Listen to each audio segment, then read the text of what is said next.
Nagsisimula na rin ang working visit ng Pangulo sa Russia at hindi lamang Pilipinas ang makikinabang sa biyahe na yan, kundi maging mga bansa sa Southeast Asia sa harap ng gaganaping ASEAN-Russia Commemorative Summit.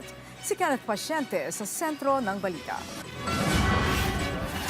Sa kanyang working visit sa Kazan, Russia, target ni Pangulong Ferdinand R. Marcos Jr. na makamit ang mga makabuluhang kasunduan na magpapalalim sa strategic cooperation ng ASEAN at Russia na mag-aambag sa kapayapaan, katatagan at kaunlaran sa rehiyon. At para maisulong yan, bilang chair ng ASEAN ngayong taon, magiging co-chair ang Pangulo sa gaganaping ASEAN-Russia Commemorative Summit, kasabay yan ng ika-35 taong anibersaryo ng ASEAN-Russia relations. Inaasang matatalakay ang iba-ibang usapin na kapwa pakikinabangan ng mga bansang kasapi sa ASEAN maging ng Russia.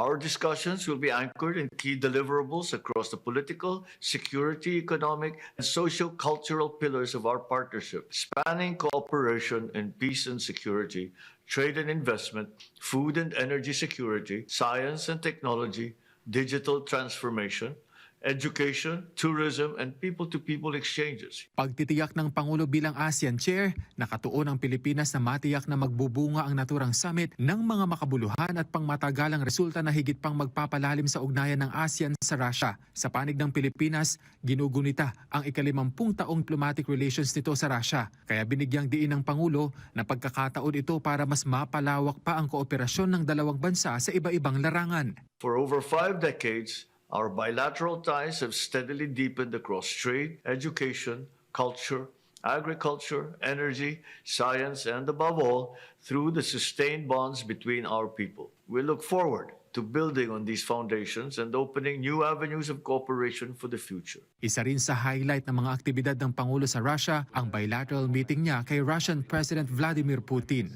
Beyond marking our golden anniversary of diplomatic relations, which were formally established on the 2nd of June 1976. Our discussions will focus on concrete areas of mutual interest, particularly energy and food security. Muling iginiit ng Pangulo ang layunin ng Pilipinas na isulong ang pagkakaisa ng ASEAN at palakasin ang pakikipagtulungan nito sa mga bansang katuwang sa labas ng rehiyon.